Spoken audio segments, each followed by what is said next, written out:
I find at times I don't pay attention to the world, its noise, frenzy, and friction, the constant poking, jabbing, and fight that appears outside amidst the cacophony of voices, the control and dominance, or the heartbreak, suffering, and challenge that so many are facing.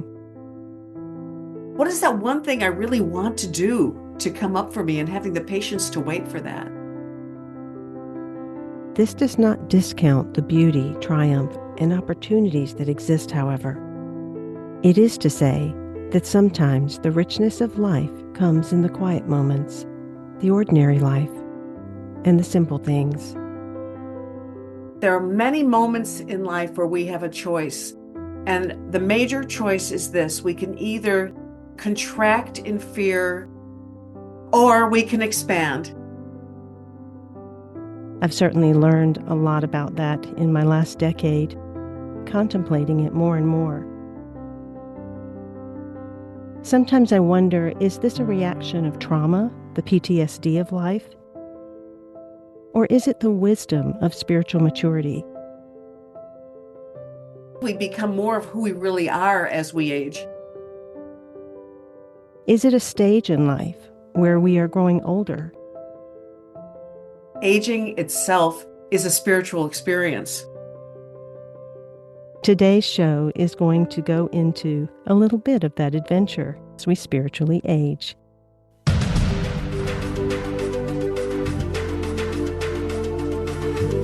Welcome. You have entered the realm of 1111 Talk Radio. Your host is Simran. It's time to discover your own language with the universe. Empower yourself, broaden your mind, open your heart, and discover who you are. Now, here's your host, Simran. This week, we begin by acknowledging the truth that in some ways, you are not who you used to be. You thought your image of yourself would go the distance, but it's cracking. And if that weren't unsettling enough, who are these poor neglected souls tumbling out through the fissures? That's a line from Carol Orsborn's new book, Spiritual Aging, Weekly Reflections for Embracing Life. Carol states, spiritual advancement does not ensure that we won't feel sad sometimes, that we won't become frustrated. But after we've had that good cry, we can simply get on with it. Her foreword is written by Dr. Harry Moody, and he said, true creativity in later life demands not only letting go of what we've outgrown, but the initiation of a journey into the wilderness to discover something in us that is wild and untamed. Dr. Carol Orsborn is the author of 36 books about life stage and spiritual development and the guiding force behind the spiritual aging study and support group movement, small in-person and online gatherings of old souls meeting around the world. She is an internationally recognized thought leader on the fulfillment of the human potential through all of life stages. Welcome, Carol, to 1111 Talk Radio. I'm so looking forward to our conversation. Well, thank you, Simran. That was a lovely introduction. It's always such a gift to be able to hold one's words and feel where they were when they wrote it. Dr. Moody actually says that you look unapologetically at your experiences, at journeys and aging. I honed in on that word unapologetically because there is something about aging that we either get to a place where we decide we're just going to be unapologetic and be ourselves, or there's the flip side of that, surrender or resolve in giving up themselves and perhaps live in regret. Talk a little bit about unapologetically looking at our experiences, our journeys, and our aging. We're starting out on the deep end. I have my doctorate in life stage development from Vanderbilt, and when I got to the frontiers of what the academics had to say, I did a deep dive into the mystics. And so what I'm going to say is informed by many, many influences, but tested against my own experience. Because as I mentioned, I turned 77 yesterday. So I've been in aging for a while, and I have a handle on it. And one of the things I've noticed, both from my studies and observations of myself and others, is that there are many moments in life where we have a choice. And the major choice is this: we can either contract in fear, self-protection, illusion, hardness, harshness, judging ourselves and others. That makes us smaller, kind of like the apple that gets dried out and gets to be this little hard thing. Or we can expand. So, contraction versus expansion. And spiritual aging is about expansion. It's about looking at a broken heart as a good thing, as allowing love to come in and out of the cracks and to let our arrogance dissolve under powerlessness and to have compassion for ourselves and others. You have lots of beautiful quotes in there that begin some of the prompts that you write about, and one of them is by Thomas Merton. And he says the greatest need of our time is to clean out the enormous mass of mental and emotional rubbish that clutters our minds. Stopping apologizing for yourself is central to that. I'm going to say it's especially hard in older age to fight the urge to apologize for yourself because American westernized society tends to judge age as a failure. You end up feeling like you should apologize for being slow on the stairs or slow in counting out your money at the counter, embarrassed if somebody gives up their seat on the train or whatever for you. There's just a lot of shame and guilt just in growing old in this culture. But the other kind of apology that we need to stop offering is for the most basic expressions of who we are when it doesn't meet with external approval. And internal approval, when we've turned against ourselves and judged ourselves. Many, many people who are involved in spiritual aging are finding that beyond apology is this unprecedented freedom that we really didn't anticipate that we would ever get to experience in our lifetime. To get to that place of even considering not having to apologize or looking at oneself with loving eyes as opposed to critical eyes, it does require reflections, revisiting some of our life experiences.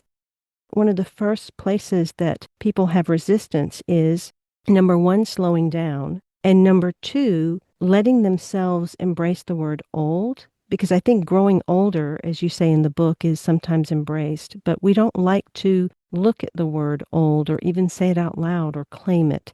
Speak to how to embrace this more for the richness and beauty and wisdom that it is, as opposed to the shrinking back from it. I dreaded and resisted aging with the best of them when I was in my mid-50s, going into my mid-60s. I think aging is harder than being old, honestly. And for me, aging is about trying to hold on to midlife, trying to stretch it out as long as possible, to deny that we're actually going to grow old by using every possible remedy, whether it's B12 or more yoga or just flat out denial, whatever. For me, the revelation came at around 65 when I had a momentous experience that turned my life upside down. And out of that, I realized that aging itself is a spiritual experience. Until then, I had thought of spirituality as just another tool to help me cope better with aging. And it kind of knocked my socks off when I realized that everything that I had ever been aiming for out of my spiritual practices in life, everything from yoga to vegetarianism to meditation, you name it. Everything that I'd been aiming for was culminating, and that what was pushing me over the edge into this new level of understanding of what it means to me to evolve and to be awakening was being taught to me by aging itself. Within your book, you have various reflections, state quotes, offer beautiful questions for individuals to reflect on each of the weeks. And you suggest that they do this in a 2-year cycle, which is very powerful because it does take 2 years to actually change the brain. There are studies on that. Your comments and questions are so spot on, and I'm learning as we go. I didn't know why I picked 2-year cycles. I'm here back in the middle of a big career after having stepped outside for about 10 years.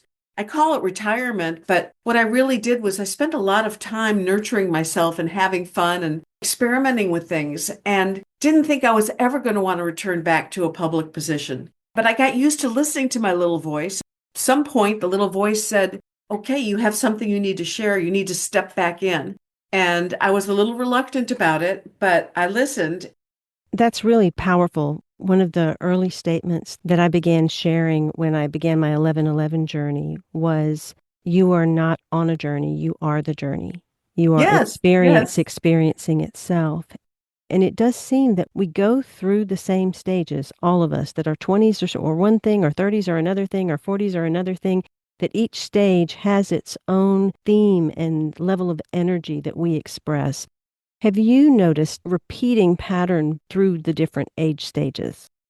Well, yes, as a life development and spiritual aging development scholar, and scholars and mystics agree that various life stages have different unique purposes and meaning to them.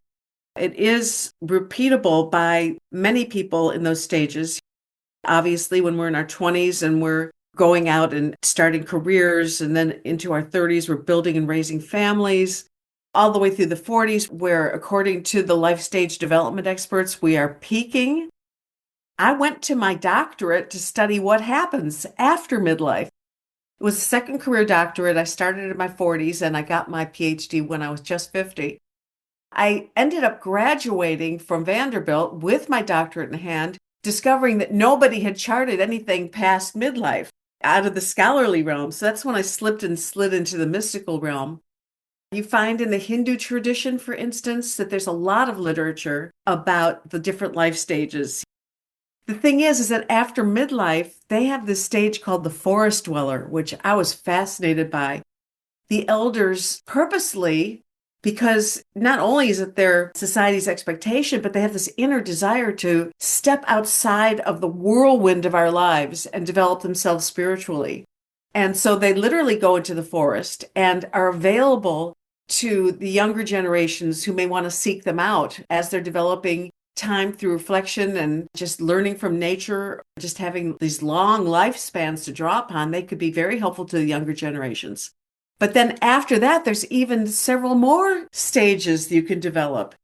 I invite everyone to use every age and stage, and particularly if you are in your stages of spiritual aging, to utilize this in the most powerful and spiritual, expansive way that you possibly can. We can have a faux, F-A-U-X spirituality that will keep us stalled at any age. As an example, younger people in their 20s may think that they have discovered freedom because they're doing everything opposite from what their parents asked them to do. But it's possible that they are just in knee-jerk reaction to what they learned as a child. So there's no more freedom in being in knee-jerk reaction than as if they were in outright rebellion. But, there's a place beyond that, which is freedom to pick and choose. Well, that's true of every life stage. There's the progression, but there's also the ability to stall. So in my studies, I've noticed a lot of people stalling in that reactivity stage. They haven't really gotten past their 20s mentally and spiritually. So I feel called to help people look and see where they're stalling out and how to get them moving forward again. That begs the question and a little bit of explanation for individuals about the distinction between spiritual aging and spiritual maturity. Another good question. I define spiritual aging as spiritual maturity. I'm not interested in just growing older by adding years and wrinkles and getting harder. We become more of who we really are as we age. If you're the kind of person that has tended to make selfish, self-centered, greedy, egotistical decisions, you may be growing older, but I wouldn't say you're maturing in a way that is indicative of how I think of spiritual maturity. So again, it goes back to that expansion versus contraction. This is from her book, Spiritual Aging. In many ways, the rewards wrested from growing older are greater than we'd ever expected. But even here, advancing toward the peak of adult and spiritual development, rising to meet life's many occasions, is sometimes more than we can bear.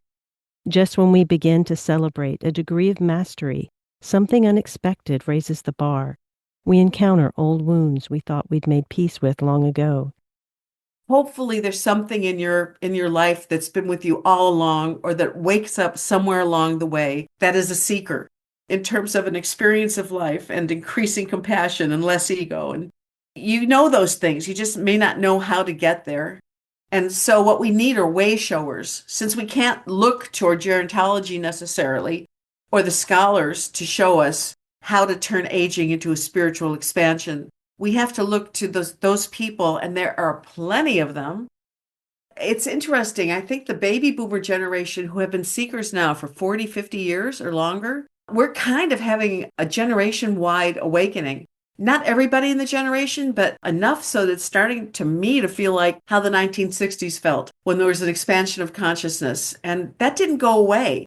It went underground, but it's here and kind of grassroots awakening that is happening right now. That's beautiful to even consider a grassroots awakening. The thing we are most afraid of knocks at the door, or simply we forget for a time how small we are and how big the mystery is. There's so many myths, okay, we don't want to revile aging, so let's worship it. Let's say that everybody who's old is wise, and that's not true. I mean, I know plenty of people who've gotten really old and have gotten much more selfish and foolish. So just growing old is only half the story. You have to bring that other half. There is this fear of losing our significance or releasing the identity that we carried, fear of dying when maybe it's only an identity that wants to die. We just keep looking to reinvent. We keep looking to move at that fast pace. We in this Western society must slow down in order to speed up our spiritual expansion, and how that involves this mental and emotional rubbish cluttering our minds to start to appear. I guess it has to do with, are your listeners aware of the little voice that's whispering to them that loves them unconditionally and can be trusted to put them on the right path for them? The sense of feeling called. I believe we all have it, but I think we also tend to override it or ignore it because it may not match what we think society is demanding of us. The dominant image of what it means to be aging successfully in our society is dictated to us by the advertisers who adore the 85-year-old who is doing yoga by standing on her head, or the 90-year-old that just climbed to the peak of Mount Everest. It's or walking hand in hand in the vineyard that we own with our husbands. These are the only old people that we're supposed to admire. The images come to us over and over again, so we get brainwashed. There's a lot to be done in our society, things to resist and correct and to throw ourselves into. And I think a lot of us who are older and maybe don't have the energy anymore feel guilty that we can't fix it all. We're not in positions of power that, as we used to be, to call all of the shots and to fix everything. It really is about embracing the moments, the slowness, embracing the wisdom, embracing the quirks, all the things that come along with every stage of our life. That voice of guilt, or I'm not doing enough, or I have failed, or whatever, it drowns out the little voice in you. And that little voice may be saying, look, right now, you're in grieving. You're in mourning. You need to take a time out to nurture your soul. I'm calling you to go out into the garden and garden, or to read some history books. It's like we override the voice that is telling us how we should be spending our time. And as a result, we never get in touch with our authentic self. A great loss 10 years ago really impacted me to such a degree. I had to pause. I had to really be with it and hold it. And the grief swallowed me whole. Because of that pausing and stopping and the deep dive into my own waters, I was able to reflect and feel and see the world as to how fast it can move and how it can pull us along on an artificial string as opposed to the greater truth that we are. What I really did was I spent a lot of time nurturing myself, having fun, and didn't think I was ever going to want to return back to a public position. But I got used to listening to my little voice, and at some point the little voice said, okay, you have something you need to share. You need to step back in. And I was a little reluctant about it, but I listened, and it's really proven to be, for me, a heart-healing moment in my life at 77 that I'm able to do at this age without the ego, without the drive, without the ambition, Whereas, in most of my previous books, the experience was not, I mean, it was about giving, but it was also colored by publishers demanding me to do more press and to count book sales and to let my self-esteem go up and down with my number on the bestseller list, that kind of thing. It is just not kicking in now. So I feel like I'm coming at things from such a purer place. And I'm so grateful for that. It sounds like we're the same soul in two bodies, Carol. It really does. We've had a lot of similarities. Like I love the number 11 and get excited every time I see 1111, which is why I've said yes to your show. I figured we had to be kindred spirits. Well, it does certainly seem like we have a lot that's resonant. And now hearing about your 10-year hiatus, it takes time. It takes patience. It's a level of intimacy to deepen into, to follow those nudges that rebel against what society kind of conditions us to be. And it takes courage. It takes real courage to allow ourselves to claim the stages that we are in and be that authentic self. For a society that fears aging, the go-to drug is denial. Don't want to grow old? Just don't do it. Stay in midlife as long as you can, holding on to your position and power at work and in your family just long enough to reinvent yourself into something perhaps different, but just as busy and productive. This you will feel compelled to do, even if your heart is whispering to you that there must be something more. Give yourself the gift of moving through her weekly reflections for embracing life. I invite you to get your copy of her book, Spiritual Aging, Weekly Reflections for Embracing Life by Carol Orsborn, carolorsborn.com. Look up her Substack, spiritualaging.substack.com, and join her community there. We'll be right back with more of Dr. Carol Orsborn and spiritual aging right after these messages.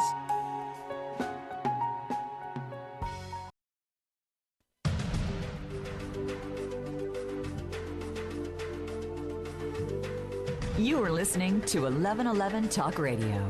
Simran is an award-winning author, publisher of 1111 Magazine, powerful speaker of wisdom, and a life mentor. Find out more at IamSimran.com. Now, back to 1111 Talk Radio. One of the ironies of age is that past levels of mastery will never prove sufficient because as we expand and deepen our consciousness, the questions become only larger. This is Spiritual Aging, weekly reflections for embracing life. Find out more in the description below. And it is carolorsborn.com. That's Orsborn, Orsborn.com. She is an author of 36 books about life stage and spiritual development and the guiding force behind the spiritual aging study and support group movement. I also want to mention, search me out on Substack for my Beyond the Illusion newsletter and engage in taking the time and no longer conforming or feeling like you have to follow those same paths as you did before. Did you find, even in writing this book, that the shadows came up or the patterns came up? And when they did you look at them differently than you did perhaps in your 30s or your 40s or 50s even? I write the way other people pray. When I write, it's quiet time, and I do try and connect with that little voice. And it's the little voice that is writing the book to the degree I can tune in and listen. This particular book, and between the time I sold the concept and wrote it, I had a terrible accident. I fell, I broke my shoulder and ended up needing neck surgery and couldn't type. And so it completely changed what the book was going to be. It was always going to be a book of weekly readings. But because of having to dictate it to my husband and a team of people, it was I felt supported by a community. And speaking straight from my heart was a new experience in that I'm used to typing. Stepping out of a habitual way of communicating to do something new, I think brought out something deeper in me. When I read this book, I read it like you might read it, as if it were written by somebody outside of myself. I keep the feeling of this life stage I'm in, the spiritual feeling of being beloved is sort of the background, and the need to have faith and courage is the background, but I sometimes forget the specifics. The book itself, it has an index in the back, which has about 100 different words like anxiety, loneliness, all the different things that come up, so that while the book is meant to be a comprehensive week by week study of aging from a spiritual perspective over a 2-year period, you can also go just straight back to the index. And if I'm feeling loneliness, go to a reading that discusses the difference between loneliness and solitude, for instance. Sometimes I wake up and I'm feeling just plain old lonely. What is that? Fear of missing out, FOMO? Mm-hmm. And I'll go to my own book and look up the word and get myself re-engaged. I love how you phrase that you write the way people pray. I think that's the first time it's articulated what it feels like when I write. It's like a devotional practice. And I would say this book is very much like a devotional practice if someone gives it to themselves. And when we go to those places, it can be a very vulnerable experience because there are things that perhaps our eyes have been turned away from for a long time, and then all of a sudden we're having to bring them to the light. To hold them in that moment with compassion rather than judgment can be a task for people at times. We live in a very judging society. What we're really doing is judging ourselves because everything starts at home. Talk a little bit about shifting into a compassionate lens as opposed to a critical eye or a judgment. I want to say 2 things about that. The first is that sometimes it's hard to see the water you're swimming in. Some people are consistently ignoring their little voice. I wrote this book in mind that these readings would be really good for groups of like you and a good friend, or 3 or 4 friends, or maybe up to 10 to get together. I was leading a conscious aging book club for a bookstore in Nashville, Tennessee, and then I did it globally for Saging International, which is an organization. And I just noticed that we learn from each other, and we are pretty isolated by the society. There are not a lot of places where older people can gather and talk at the level that this book talks at. We're brought together to play bingo, and I have nothing against bingo, but I don't think we have environments where we're able to share our wisdom with one another and our honesty and our vulnerability. For instance, somebody who is obviously judging themselves might not even see that they're judging themselves. But if you're with a couple of good friends and you read a page in this book that has to do with loving yourself unconditionally, you might begin to point out to you the places where you don't seem to love yourself. A lot of people think when it comes to loving yourself unconditionally or growing spiritually that they are the one exception. They're the one person that can't because of something they did earlier in life, or they don't have enough money, or they have ill health. Given to our own devices, every single one of us will self-select ourselves off of the spirituality path because we think that we come up against that one thing that we think is our obstacle that makes us the exception to being a candidate. And that is the one thing you really need some help on. The book can help, and friends can help, therapy can help, spiritual coaching can help. But if there's one thing that you're using as your excuse to stay contracted and smaller than you could or should be, then that's where your edge of spiritual growth is. Within spiritual aging, these lines are actually from your book, we regret less and appreciate more, and there are moments when we dissolve completely into a state of joy for no reason, feeling in the very marrow of our bones that all is well in the world. And so that is the experience also, where we can hold what the world has, but we don't have to get caught up in it. We can still hold the states of joy and the states of fulfillment, ecstasy in the small things that surround us as well. Talk a little bit about, I'm going to say, the medicine of joy. You have this wonderful ability to pick out the really central passages. That particular passage was written out of a book that I read, Leo Tolstoy, called The Death of Ivan Ilyich. I was introduced to this book while I was getting my doctorate because it's a book that is given to doctors in their medical training to help them understand what the death and dying experience is. If you have read the book, you'll know that Ivan Ilyich he's a guy that was like really ingrained in society in a middle management position and into power and false sense of ego and self, and his friends weren't sincere and deep and real. I mean, he just had nothing going for him up to the moment of his death. And in his dying process, he suddenly becomes aware of how much joy he missed out in his life. Suddenly, it all made sense to him, and he realized what a waste his whole life had been. and dissolves into this field of joy, but then he's dead. And Mm. so I read that and I thought, God, this really resonates with me. I don't want that to be my experience. I've talked to a lot of hospice workers now who say that the last breath of many of their patients who are dying is this ecstatic revelation, and people who come back from the dead because they get resuscitated. I was 65 when I read the book. It was part of my awakening. Why couldn't I have that experience at 65? Did I really have to wait until the moment that I was dead? Did it have to be my last breath? And so I hold that as a touchstone. And I got to be honest, even though I teach it and even though I touch it, I don't live in that space all the time. But it is a space that I can go to. I know how to create that space, but it takes choice. We have choices.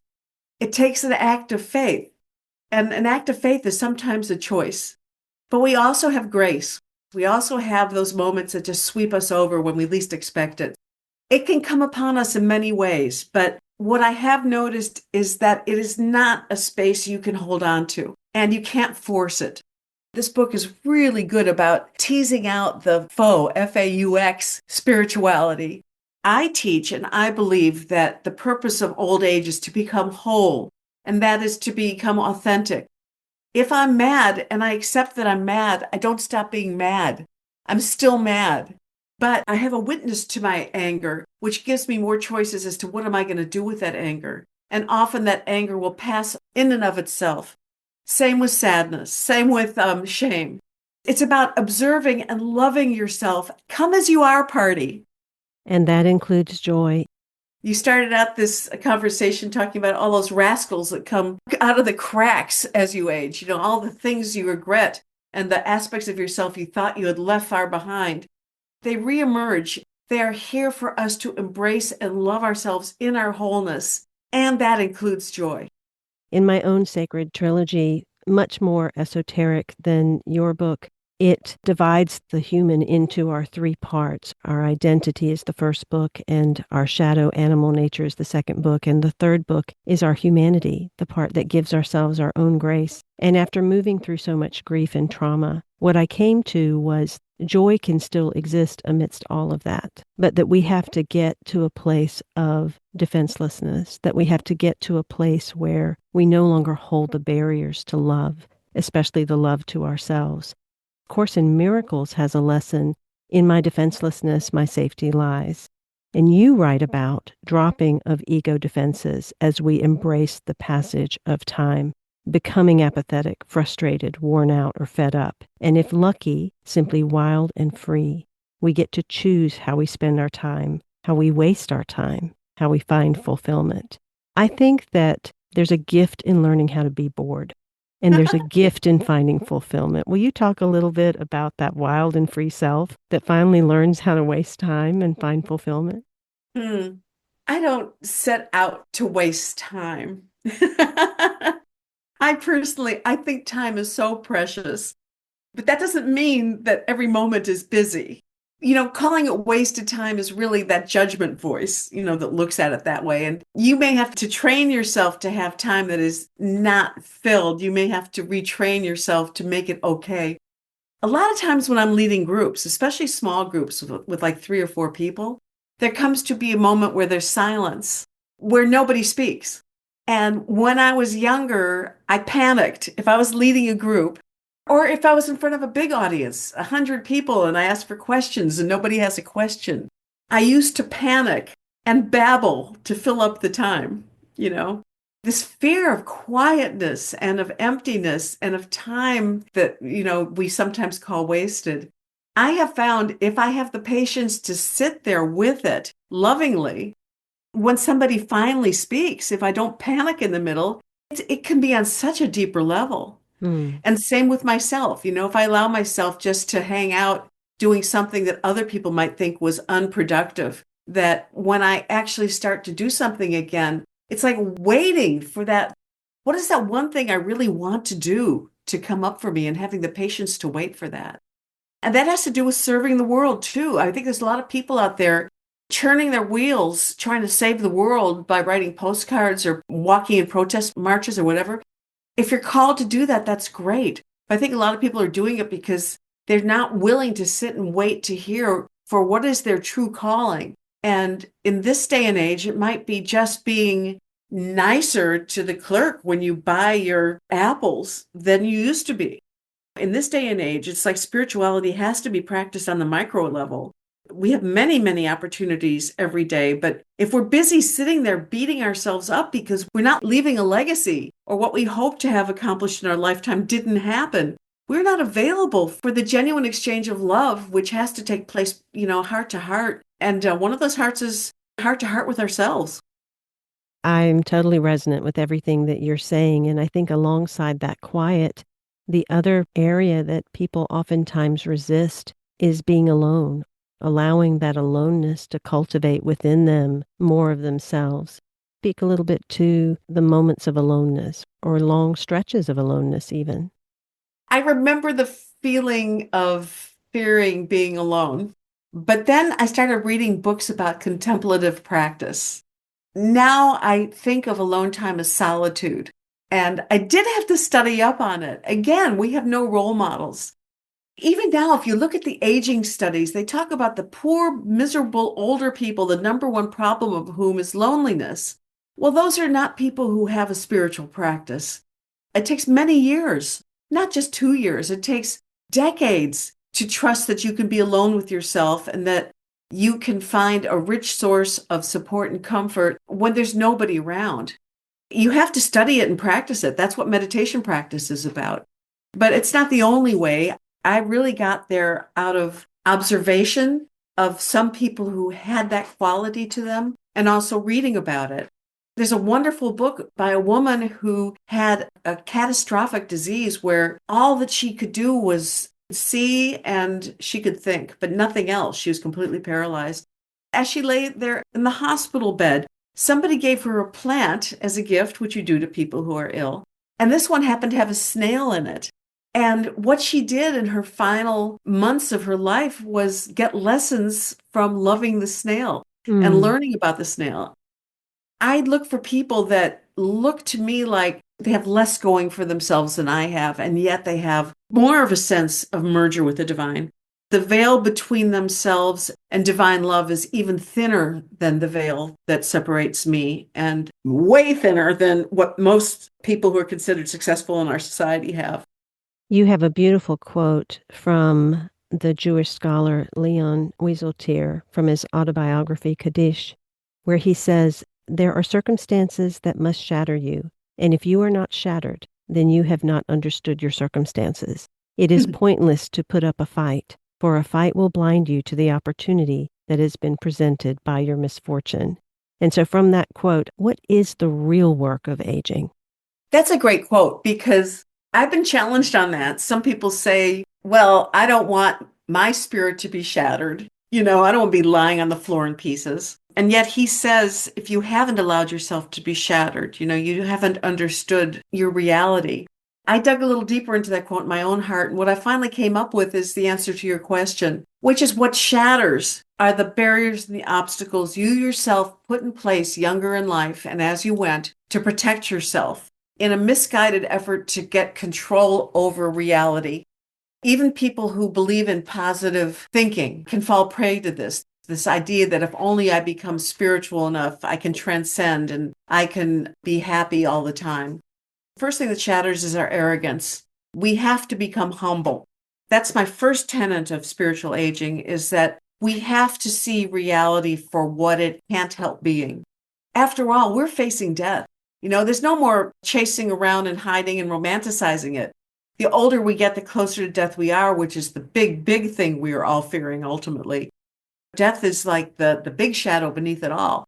Making peace with death, confronting it, coming to terms with it, whether through a faith tradition or philosophically or going to work at a hospice center, it's very hard to advance in a genuine spirituality that won't crumble beneath your feet when you're on your deathbed if you haven't made peace with death. And then the second thing goes hand in hand, and that is learning that you're beloved no matter what. And that is a way to start practicing coming to terms with death. When you've lost a loved one, when you've lost your job, when you're depressed, there are spiritual practices that help you be receptive to the possibility that your being beloved by the universe is not conditional. And the thing is, you cannot discover that it's not conditioned on anything until you've lost all your conditions.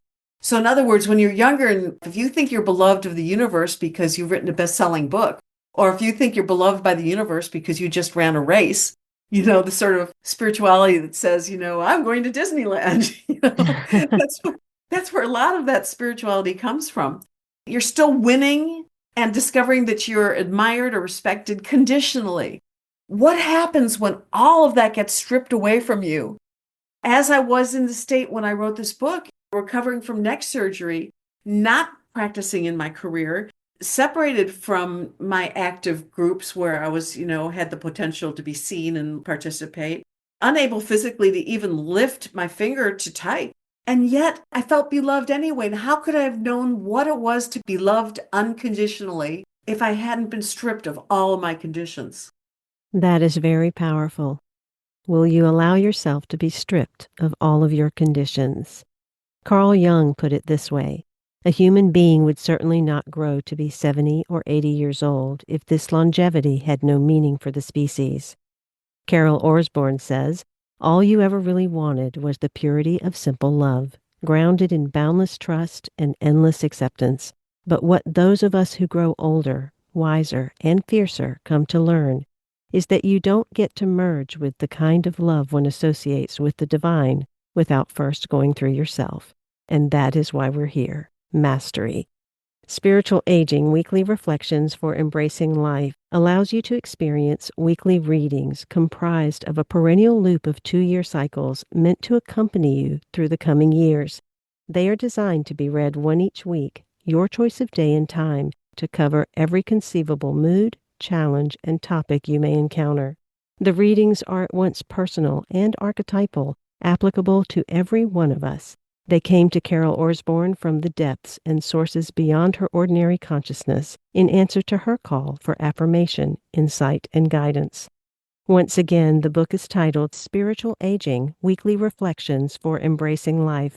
You can find out more about her at carolorsborn.com. Be sure to go to her Substack, Spiritual Aging, and subscribe to that so that you can learn more about the other things that she is doing. I also want to mention, search me out on Substack for my Beyond the Illusion newsletter and engage.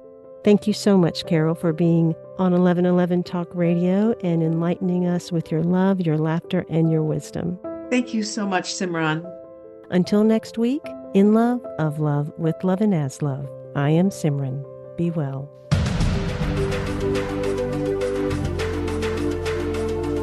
Thank you for opening your mind to a new reality, your heart to greater compassion, and your experience of aliveness with 1111 Talk Radio.